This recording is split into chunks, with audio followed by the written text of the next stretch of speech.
राधे राधे, जय श्री कृष्णा। स्वागत है आपका मेरे YouTube channel organic garden by Sunita में। कार्तिक मास में आज हम बेलपत्री के महिमा बताती हूँ कि मैंने जो पढ़ा है कि कितना अधिक महत्व है कार्तिक में बेलपत्र का। यहाँ तक बताते हैं कि जो बेलपत्र तोड़कर खुद ला करके भगवान शंकर पर चढ़ाते हैं तो भोले बाबा इतने अधिक प्रसन्न होते हैं कि उनको गाय दान का फल मिलता है। एक बेलपत्र के पत्ते को चढ़ाने से इतना अधिक महत्व है।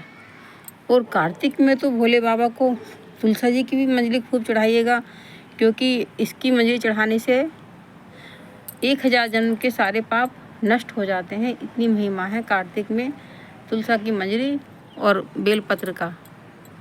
बेलपत्र तोड़ते समय हमें ओम नमः शिवाय का मंत्र बोलना चाहिए, ओम नमः शिवाय।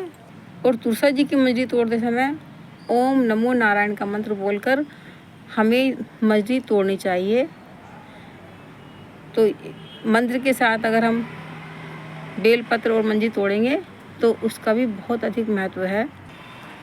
मैंने पढ़ा कि जहाँ पर बेलपत्र का वृक्ष होता है उसके 100 कोस तक या 100 मीटर तक किसी जहरीले जीव जंतु, यहाँ तक कि सांप और बिच्छू के काटने का भी असर नहीं होता है।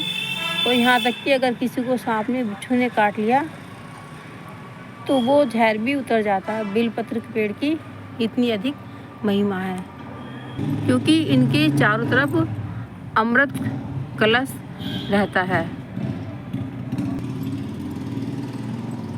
बेल के पेड़ के पास अगर गोबर से लीप के पूजा की जाए शिव जी की और ब्राह्मण को भोजन किया जाए तो उसका फल इतना अधिक होता है जो कि 100 गोदान के बराबर है।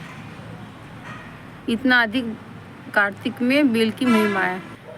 बेल का जो फल होता है वो एक बेल फल आप अगर 6 महीने तक धो के चढ़ाते रहें तो भी पुराना ही नहीं होता। और बेल का मंत्र चढ़ाते समय हमेशा बोलना चाहिए ओम नमो रुद्राय श्री फलाय नमः, ओम नमो रुद्राय श्री फलाय नमः। इस मंत्र के साथ बेल को चढ़ाएं तो इसका बहुत अधिक महत्व है। और अगर आपके पास कई बार बेल नहीं भी है तभी भी इस मंत्र को बोलें और फल को चढ़ाएं तो उससे भी बहुत अधिक आपको लाभ मिलेगा। तो 6 महीने तक भी बेल का जो फल होता है वो 6 महीने तक भी झूठा या पुराना नहीं होता है। वो बार बार चढ़ाया जा सकता है अगर आपने कोई नियम लिया है तो। हमेशा पेड़ से बेल के पत्ते ही तोड़ने चाहिए, डालियाँ नहीं तोड़नी चाहिए। डाली तोड़ने से ब्रह्म हत्या का पाप लगता है। और सबसे बड़ी तो हत्या जो पाप लगता है वो तब है कि हम लाते हैं और अखंड जो पत्ते टूटे फूटे हुए उन्हें पैरों में डाल देते हैं।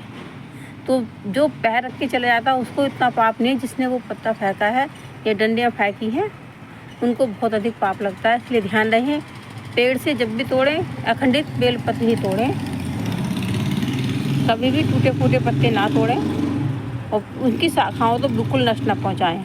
ये तो मैं हमेशा कहती हूँ कि पेड़ों की शाखाओं को हमें नष्ट नहीं करना चाहिए। मैंने यहाँ तक पढ़ा था कि जिस स्थान पर 10 बेल के पत्र एक साथ लगे हैं वह स्थान काशी के समान हो जाता है।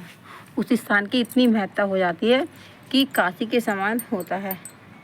एक बार मैं कहीं गई थी किसी के यहाँ, तो उनके यहाँ मैंने देखा कि बेलपत्र के पौधे कैसे लगा रखे थे। तो शायद उस टाइम मैं सोच ही रही थी कि इन्होंने इतने सारे गमलों में क्यों लगा रखे हैं। अभी मैंने पढ़ा कि अगर बेलपत्र के 5 पौधे एक साथ लगाए जाएं और उनको घर में रखा जाए उत्तर पूर्व की दिशा में शुभ है, तो वहाँ पर शिव जी अपने पूरे परिवार के साथ आकर रहते हैं। उस घर में कभी कोई विपत्ति आ ही नहीं सकती। तो जैसे कई लोग कहते हैं कि बेल का पत्र लगाएं ना लगाएं घर में, तो अब ये तो पक्का है कि बेलपत्र कितना अधिक शुभ है लगाना घर में। ना लगाने की तो बात ही नहीं है। जहाँ शिवजी भगवान एक बेलपत्र के पौधा लगाने से ही पूरे परिवार के साथ रहते हैं तो उसकी कितनी अधिक महिमा होगी। बेल के पौधे में इतवार के दिन अगर आप दीपक जलाते हैं देसी घी से, तो माता सरस्वती का वास होता है और उसके आसपास 33 कोटि देवता आपको आकर रुकते हैं और सब प्रसन्न होते हैं। घर में सुख शांति आती है और लक्ष्मी बनी रहती है और विपत्तियां जो आती हैं वो टल जाती हैं। जिन घरों में ये पौधे लगे हुए होते हैं वहाँ पे परेशानी आती तो ज़रूर है, पर वो कम हो जाती हैं। तो छोटे छोटे से काम है ये हमारे सनातन धर्म में। तो इनको आप अगर लगाएं, छोटे छोटे से पौधे ला करके एक कोई पौधा अपने घर में लगाएं, पूजा अर्चना करें, फिर देखिए कितनी अधिक खुशहाली आती है। ये सारे देव वृक्ष हैं, अपराजिता, हार सिंगार। ये भी जैसा कि पता ही है कि इंद्र भगवान से लड़कर श्री कृष्ण भगवान जी सत्यभामा जी के कहने पर स्वर्ग से लाए थे। और मैंने इसकी आपको वीडियो भी दी थी कि इस पे जो ये लगता है 9 या 11 की संख्या में, इसको कुबेर की पोटली बोलते हैं। ये बहुत शुभ है घर में रखने में। तो ये घर की जितनी भी नेगेटिविटी है सबको ख़त्म कर देते हैं ये पौधे, अगर ये सही दिशा में रखे हैं। आंवले के पौधे में साक्षात लक्ष्मी जी का वास है और शंकर भगवान। ये सारे पौधे बहुत ही अधिक कारगर है। यहाँ तक कि दुर्वा घास का भी बहुत अधिक महत्व है। ये भी गणेश जी को बहुत अधिक प्रिय है। यहाँ कितनी भी बड़ी विपत्ति हो, आप दुर्वा गणेश जी को अर्पण करना शुरू कीजिएगा डेली, तो फिर देखिएगा चमत्कार।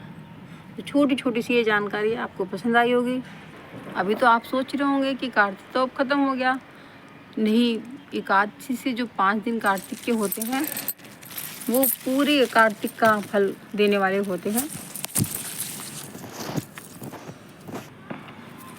तो इसे बिल्कुल मिस ना करें। इन 5 दिन में पूजा अर्चना, दीपदान, आंवले की पूजा, परिक्रमा और कदम की परिक्रमा, ये बहुत ज़्यादा फलदायक होती हैं।